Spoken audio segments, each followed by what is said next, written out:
Hi, my name is Nur Aisyah Fitrani binti Halimin and my matrix number is 224700. Before we start our lab experiment, let's go through some safety precautions to ensure all safety environment. First, always wear the proper personal protective equipment (PPE) such as lab coat, safety goggles, gloves, and closed shoes. These are the basic requirements in all labs to protect you from chemical splashes, heat, and physical injury. Second, make sure the work area is clean, dry, and free from clutter. Keep bags, books, and food away from the lab bench. Before turning on the cooling tower, check all the valves and connections are secured tightly to prevent leaks or pressure issues. Make sure the water reservoir is filled to the recommended level to avoid dry running the pump.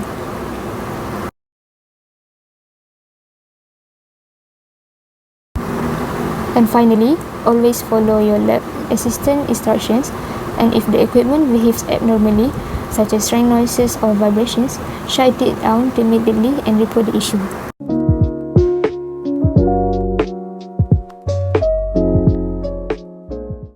So in this part, we will introduce to you the components of the cooling tower. For the main part of the component, firstly we have the main switch.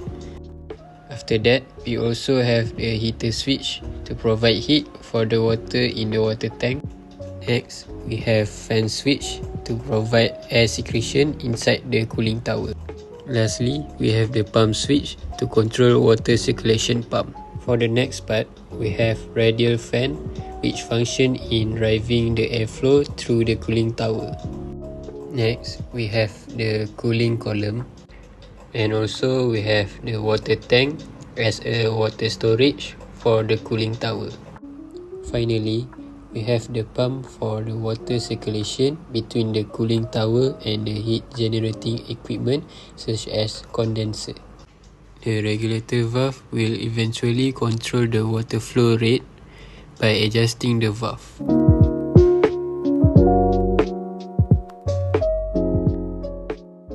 First, ensure the cooling tower unit is properly assembled and check all electrical connection and water lines.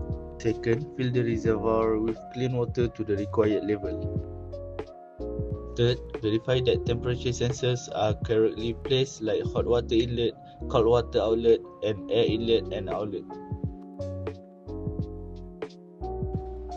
First, start the system. Switch on the cooling tower fan and pump. Allow water to circulate through the system. Second, set flow rate. Adjust the water flow rate using the flow meter as per experimental requirement.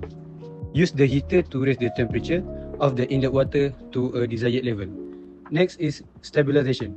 Allow the system to stabilize, usually 10 to 50 minutes until steady state conditions are reached. Next, record observation. Measure and record first inlet water temperature, outlet water temperature, ambient air temperature, air wet bulb and dry bulb temperatures, air flow rate, and water flow rate. Finally, repeat. Vary water and air flow rates to observe performance under different conditions. The last one, turn off all the switches and make sure the workplace is clean.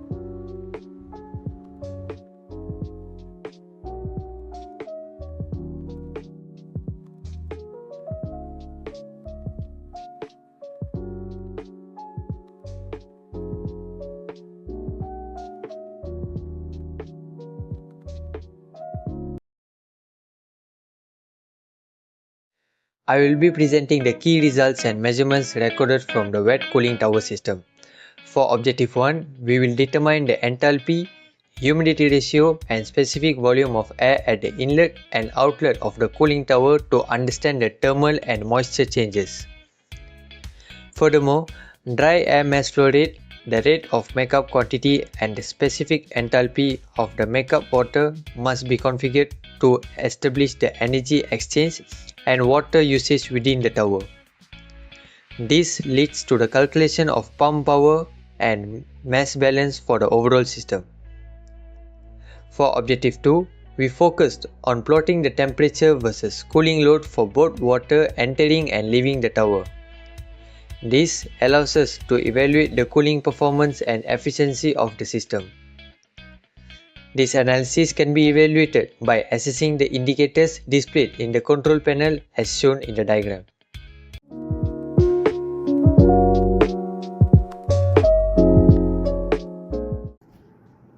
Assalamualaikum. I will be covering the expected result, how we plot graph, and the final conclusion from the experiment. From the expected result, we can see table 1 and table 4 briefly. We expect that increasing the water flow rate will increase the cooling load, while the air flow rate will enhance evaporation by improving heat and mass transfer between air and water. This leads to higher enthalpy and humidity ratio at point B, confirming that air has absorbed heat and moisture from the water. Also, more evaporation results in higher markup water rate. From the graph and table, we can see figure 1 where the cooling load versus cooling range. We compile data in 6 tables and use figure 1 to plot cooling load against cooling range. The graph clearly shows that higher cooling load generally results in wider cooling range. In conclusion, higher water flow reduces temperature change, but more airflow boosts cooling efficiency through better evaporation. We use psychometric charts and steady flow energy equation to analyze system performance. Finally, we found a direct relationship between cooling load and cooling range, which validates the design performance of the cooling tower. That's all from me. Thank you.